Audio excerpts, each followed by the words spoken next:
Saludos, les damos la bienvenida a este resumen semanal de noticias en el que les vamos a contar las principales informaciones que han marcado la actualidad de los últimos días. Comenzamos y lo hacemos informándoles de que el Partido Socialista ha denunciado que los distintos recortes en materia sanitaria tan solo suponen un ahorro de 1.700.000 euros para el gobierno de Mariano Rajoy. El gobierno autonómico de Susana Díaz ha decidido no acatar la norma estatal y afirma que no aplicará el copago sanitario. El Partido Socialista vuelve a cargar contra el gobierno de Mariano Rajoy, acusándole de crear nuevos impuestos en materia sanitaria. El secretario provincial y la parlamentaria andaluza Miguel Ángel Heredia y Remedios Martel, respectivamente, recuerdan la retirada en 2012 de 417 medicamentos de la sanidad pública, de los cuales 43 ya han registrado incrementos de precios de entre un 20 y un 60%. A esto hay que unir el copago hospitalario para enfermos crónicos, la subida del IVA del 10 al 21% para prótesis, vendas, audífonos y gafas, entre otros, y el ruido que ya suena para un nuevo copago en el traslado de ambulancias si no es urgente. En definitiva, el PSOE ha puesto el acento sobre que el 17% de los pensionistas españoles reconoce dejar el consumo de algún tipo de medicamento porque no le llega la pensión. No suponen ahorro de ningún tipo. El ahorro que dice el propio gobierno que va a tener habla de 1,7 millones para toda España. 1,7 millones a costa de los enfermos crónicos españoles. Eso es lo que está haciendo el gobierno del Partido Popular. Los socialistas han señalado que Andalucía, con Susana Díaz a la cabeza, va a negarse a aplicar el copago en el sistema de salud. De hecho, critican las dos veces que el Partido Popular ha hundido la posibilidad de practicar una subasta de medicamentos en la comunidad autónoma, medida que para el PSOE supone un ahorro de 200 millones de euros en esta materia. Yo me pregunto y le pregunto al Partido Popular, ¿por qué esa negativa del gobierno del Partido Popular a hacer una subasta de medicamentos para las empresas farmacéuticas? ¿O es que nos podemos encontrar cualquier día en los papeles de la Gürtel alguna gran empresa farmacéutica? Me pregunto. Lo que no tiene sentido es que, insisto, que el gobierno del Partido Popular esté machacando a los enfermos, esté machacando a los mayores, que con su pensión están intentando servir de colchón para muchas familias que ya no tienen ingresos. Para el PSOE, el PP no tiene límites en el recorte del derecho a la salud de los españoles. El 26 de diciembre, el BOP publicaba la limitación de la asistencia sanitaria a los emigrantes españoles que permanezcan en el extranjero más de 90 días en un año natural y no coticen en España. En este momento tenemos 47.000 malagueños en el extranjero, cifra que no deja de crecer por la crisis y falta de perspectivas laborales. Todos tenemos historias cercanas. Familias que se reagrupan en el extranjero, amigos que acogen a otros amigos mientras buscan empleo. No tengo que recordar qué está pasando con miles de jóvenes españoles que salen al extranjero a intentar buscar un empleo que aquí no encuentran. Por tanto, estamos hablando de una nueva medida más insensible y que trata de resolver un problema a cañonazos. Como todas las que ha puesto en marcha el Ministerio de Sanidad, nos vamos enterando a través del Boletín Oficial del Estado. En otro orden de cosas, el PSOE ha vuelto a pedir al gobierno de Mariano Rajoy un impulso serio y decidido del anillo ferroviario de Antequera, es decir, inversión económica para que este proyecto pueda ser una realidad y dotar de nichos de empleo a la provincia de Málaga. Si el PSOE acusaba al Partido Popular de querer privatizar la sanidad pública, el PP ha tachado de nefasta la gestión sanitaria que los socialistas llevan a cabo en Andalucía. La secretaria de Organización, Margarita del Cid, acusa al PSOE de instaurar la precariedad laboral, largas listas de espera y vender humo, como sería el caso del macrohospital. Para el PP, el PSOE no debe darle lecciones en materia sanitaria. Recuerdan que el gobierno de Rajoy solo delimita el marco normativo. Las competencias pertenecen a las comunidades autónomas. Para los populares, el PSOE pretende desmantelar el sistema de salud público andaluz.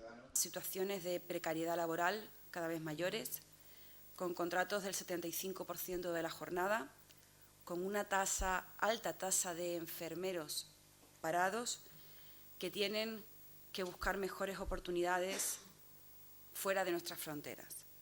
Asistimos también a una lamentable situación en los sistemas de urgencia, enfermos que esperan durante días, y eso es fácilmente comprobable, en pasillos, en camas y quirófanos cerrados, hospitales públicos que están desbordados y que tienen que derivar pacientes a la sanidad privada. Del CID recuerda que las medidas adoptadas por el PP responden al déficit de 16.000 millones de euros existentes en la sanidad cuando el PP llegó al poder, una deuda que hoy en día se reduce a 2.000 millones de euros. Además, le pide al PSOE que opinen sobre las promesas incumplidas que ya debían estar en marcha y con personal por parte de la Junta de Andalucía. La ampliación del Hospital de la Costa del Sol, que tendría que haber terminado hace ya 3 años y que a día de hoy no tiene puesta la fecha para su puesta en marcha. Y me refiero también al Hospital de Ronda, que tendría que haber finalizado su construcción en el año 2012 y que aún no tenemos previsión de fecha para su puesta en funcionamiento. Por supuesto, también me refiero al proyecto del macrohospital que la Junta vendió a bombo y platillo y que resultó que nada sabemos qué tiene que decir el Partido Socialista en Málaga con respecto a esto y qué tiene que decir el señor Heredia con respecto a esto en Málaga. Por su parte, el secretario de Sanidad del PP andaluz ha reiterado el motivo por el que el Gobierno prohíbe a Andalucía participar en las subastas de medicamentos. Subirón recuerda que están exentos los laboratorios europeos. Resulta cuanto menos bastante inquietante que el 70% de los laboratorios contratados vengan de la India, de Bangladesh. No tenemos nada contra la India, un país muy majo, muy simpático y con gente maravillosa, pero evidentemente nos gustaría saber qué tipo de controles se están haciendo, sobre todo cuando 2 de estos laboratorios farmacéuticos, concretamente el laboratorio llamado Ranbaxy y el llamado Aurobindo, han sido expulsados, sancionados y vetados en países como Estados Unidos por falsificación de datos. Eso sí crea realmente alarma social. Por último, Subirón ha señalado que es mentira que ningún joven español se quede sin tarjeta sanitaria a su vuelta de trabajar en el extranjero. Afirma que es una medida para evitar que los ciudadanos europeos aprovechen las ventajas del sistema sanitario español, un modelo muy criticado por PSOE y PP en las comunidades en las que gobierna el contrario. Hoy en día el ciudadano nota en sus propias carnes que el sistema de salud se está precarizando, por lo que lo racional sería que ambas formaciones políticas, más que criticarse, lleven a cabo un gran pacto por la salud.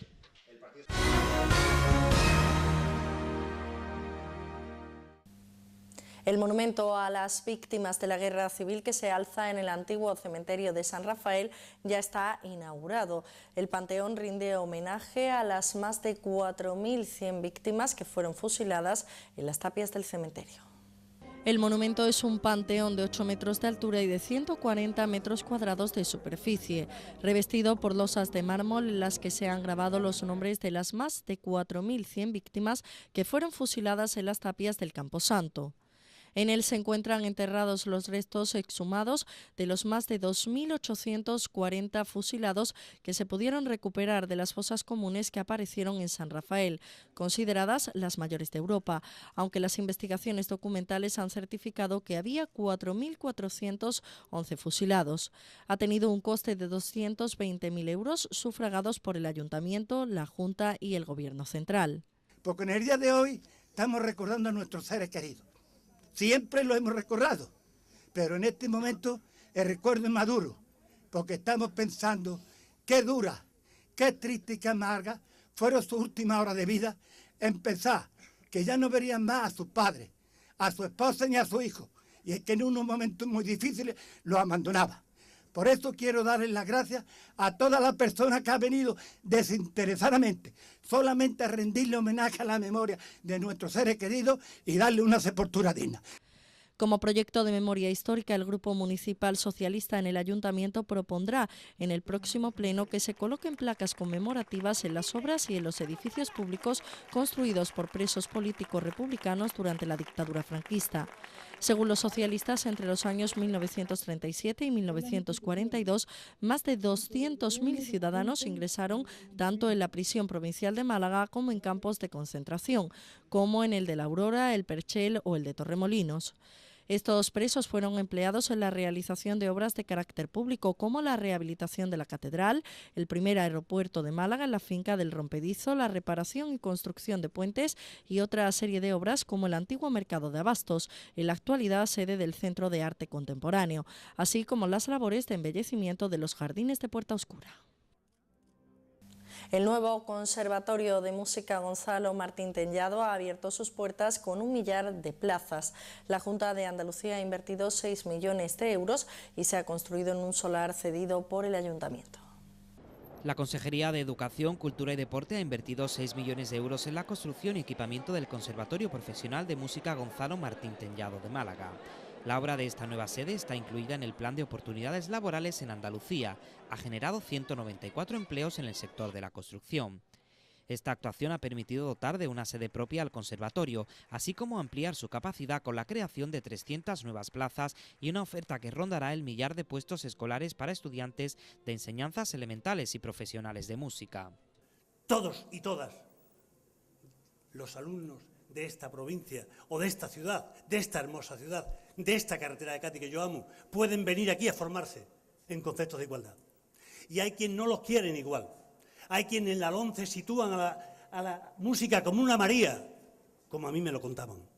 Pelearemos desde el gobierno andaluz porque la música forme parte de la educación de este país, de esta Andalucía nuestra, para no ser un privilegio de unos cuantos, sino un derecho de todos. Para eso estamos hoy aquí, para hacer posible que la educación llegue a todos los rincones en condiciones de igualdad. El edificio ocupa una superficie construida superior a los 7.000 metros cuadrados distribuidos en 3 plantas. El área docente está integrada por 11 aulas instrumentales colectivas y 38 individuales, 6 aulas no instrumentales y otras tantas de coro, orquesta, percusión y música de cámara, así como 18 cabinas de ensayo individuales y una sala de informática. Las instalaciones se completan con un salón de actos con 350 butacas y una biblioteca con videoteca y fonoteca. En el proyecto arquitectónico se han tenido en cuenta tanto las necesidades acústicas como los criterios bioclimáticos para la protección y control del sol y el viento.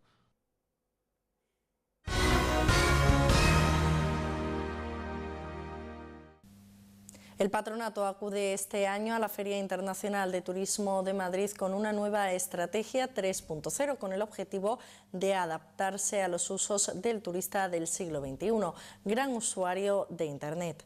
Desembarca en Madrid para consolidar la recuperación del turismo nacional, que aumentó un 2,4% durante el pasado año 2013.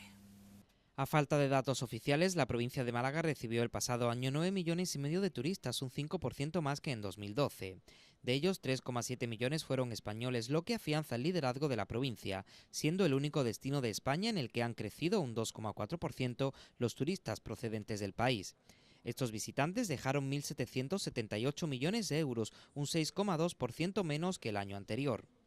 ¿Por qué crece el turismo nacional en la Costa del Sol y baja en el resto de España? Pues yo creo que esto se puede explicar debido a la fortaleza de nuestro destino. Yo creo que la exitosa estrategia de segmentación puesta en marcha y a la especialización, ambas puestas en marcha hace 2 años. Pero la Costa del Sol no puede, sin ninguna duda, estancarse en la celebración de estos indicadores y tiene ante sí unos importantes retos para crecer como destino. El Patronato de Turismo Costa del Sol se plantea un total de 4 retos: conectividad, aumento del gasto en destino, gestión de la estacionalidad y comercialización online. La estrategia 3.0 pretende adaptarse al nuevo modelo del turista, que utiliza los dispositivos móviles para buscar información, planificar las vacaciones y hacer reservas. 6 de cada 10 turistas utilizaron el pasado año Internet para informarse del destino o reservar.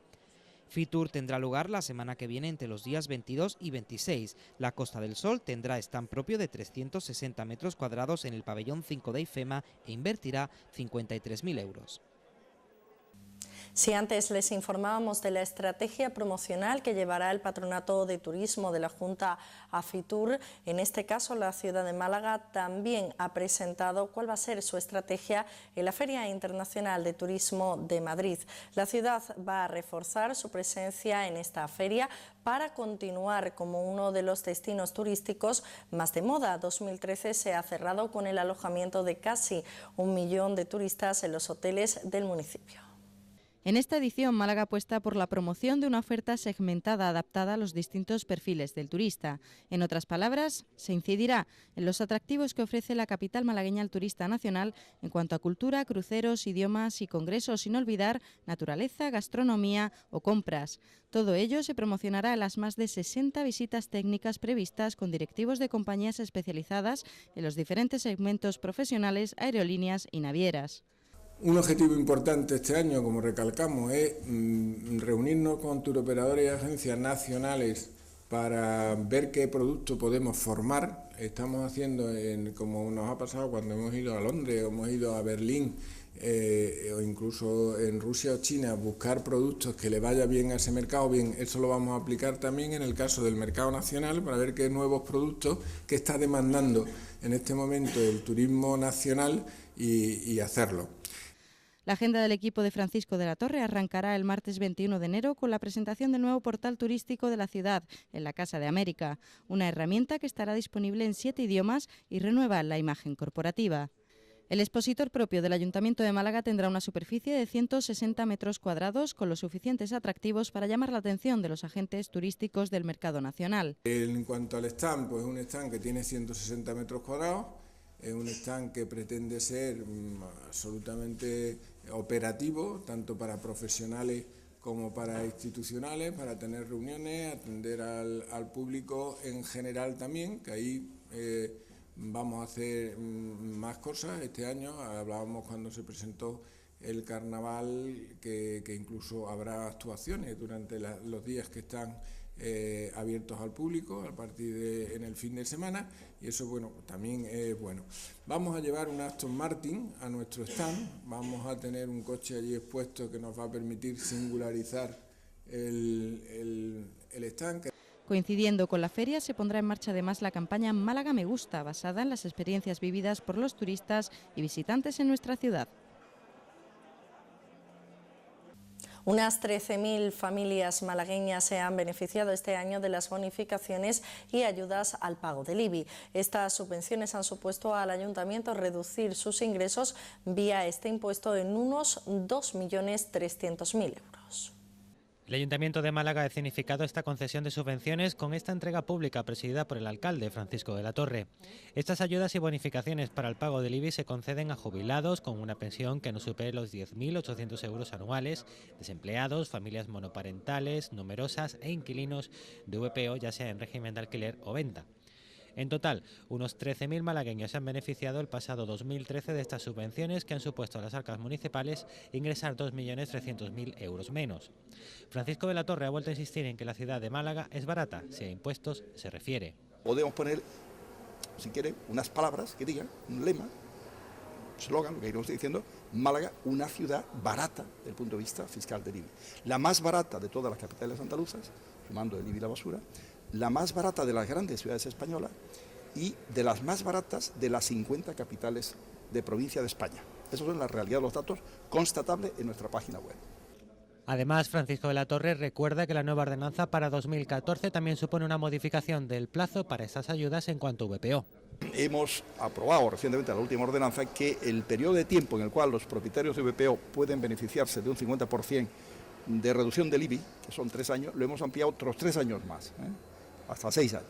En una línea también de mantenimiento en esta etapa de dureza económica de esas medidas que son de suavizar el efecto que sea difícil en algunos casos del pago del IBI. El alcalde también se ha referido a la nueva tarificación del agua. Mientras gran parte de la sociedad malagueña ve cómo sus recibos se incrementan, la oposición pide un pleno extraordinario y los consumidores, a través de Facua, denuncian que es la tercera ciudad donde el agua se paga más cara. Francisco de la Torre considera que el recibo no sube, solo para los que derrochan el líquido elemento, e insiste en la justicia de este sistema, a pesar de obviar que se han encarecido los 5 primeros metros cúbicos de consumo. Es obvio que el sistema es más justo, nadie lo niega, y es obvio que tiene su dificultad el implementar de tal manera que nadie quedara, vamos a decir, pues perjudicado, porque cuando quieres un sistema neutro que no suponga ni beneficio, ni bajada, o sea, ni mayor ingreso, ni menor ingreso para EMASA es una empresa pública de todo, tenemos que procurar que eso se produzca, esa neutralidad. Si unos bajan, pues es muy difícil que otros no suban algo, eso es evidente. En definitiva, Francisco de la Torre considera que no hace falta un pleno extraordinario para debatir las nuevas tarifas o, en su caso, modificarlas.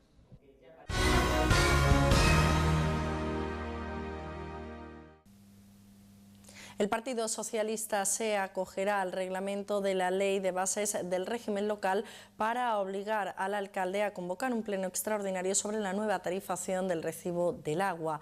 La portavoz socialista María Gámez le ha pedido que escuche a la calle y que se debata en exclusiva un nuevo sistema por habitante que no incluya una subida encubierta. El Partido Municipal Socialista continúa con su ronda de reuniones con los distintos colectivos sociales para explicar la subida que supone el recibo del agua y recoger las quejas ciudadanas. Quieren expresarlas en el salón plenario. La novedad de este jueves es el órdago del PSOE al alcalde para que convoque un pleno extraordinario.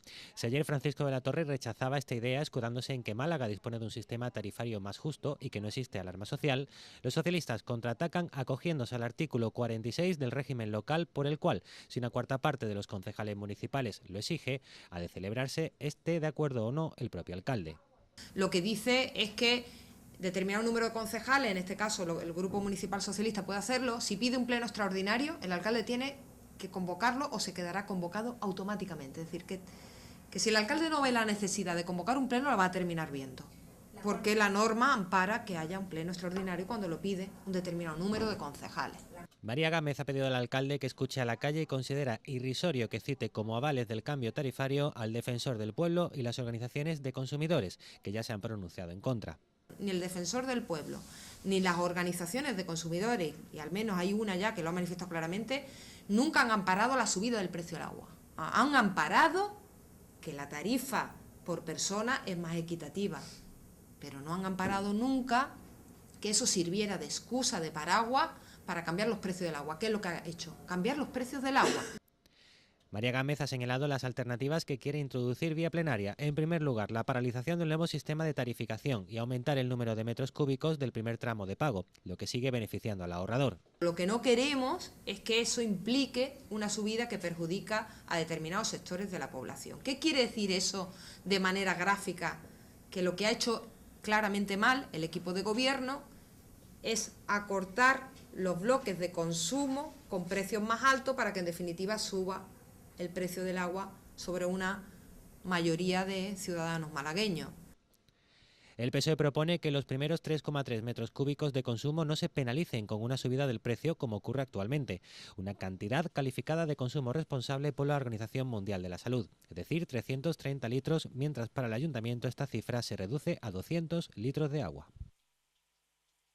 Por su parte, el alcalde de Málaga ha reprochado al Partido Socialista una tremenda informalidad e incluso falta de elegancia por difundir en los medios la petición de un pleno extraordinario sobre las tarifas del agua y, sin embargo, no haberlo solicitado ni verbalmente ni tampoco por escrito al equipo de gobierno. De la Torre considera totalmente innecesario una sesión extraordinaria sobre la nueva tarificación del agua.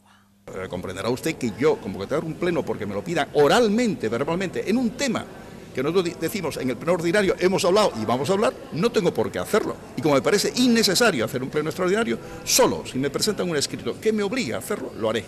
Y lo haré el mismo día del pleno ordinario. Lógicamente, pues el tiempo necesario antes.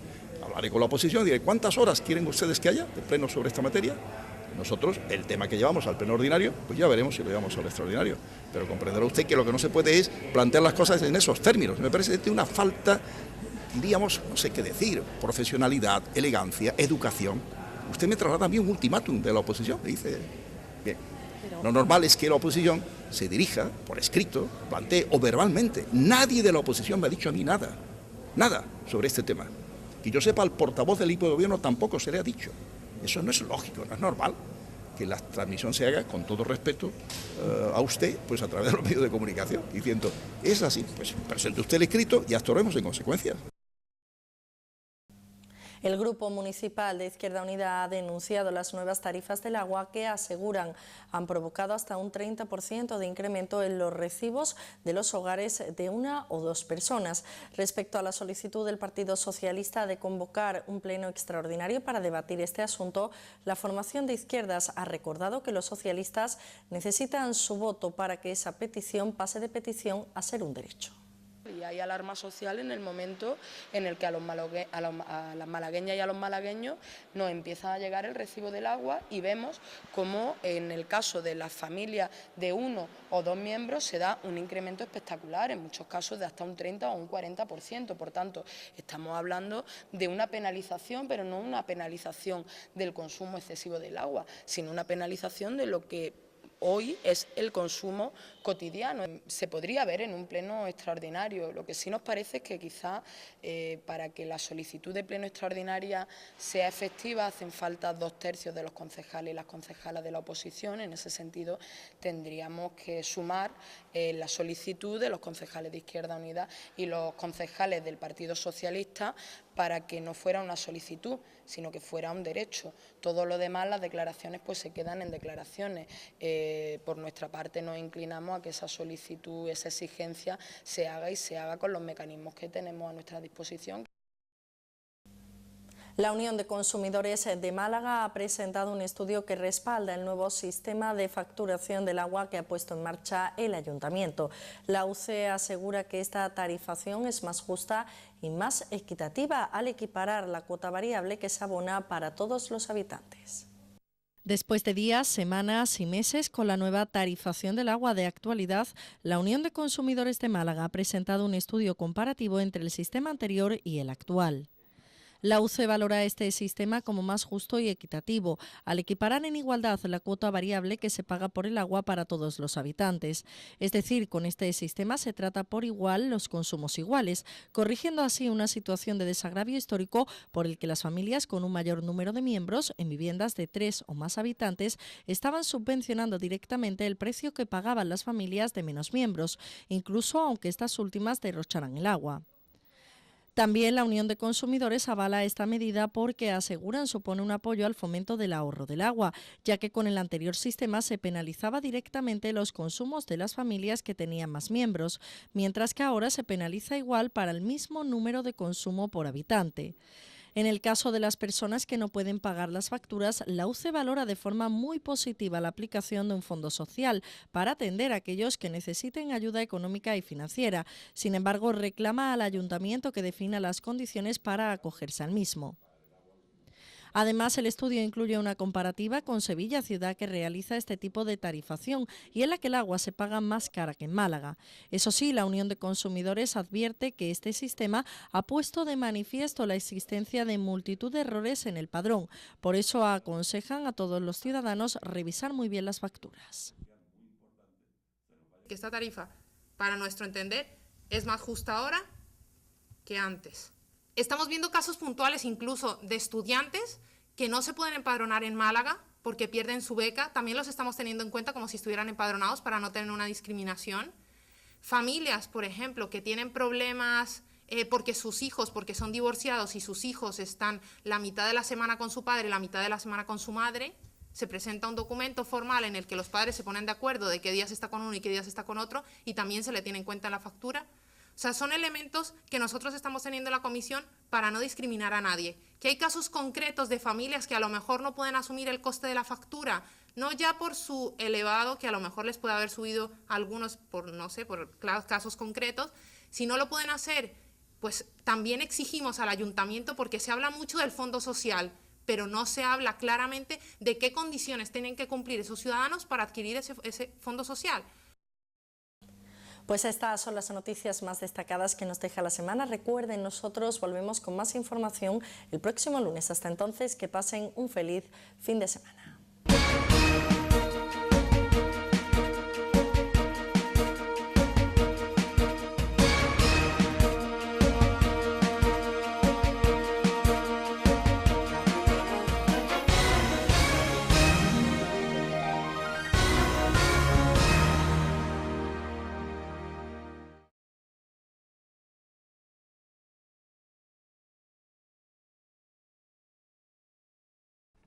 Thank you.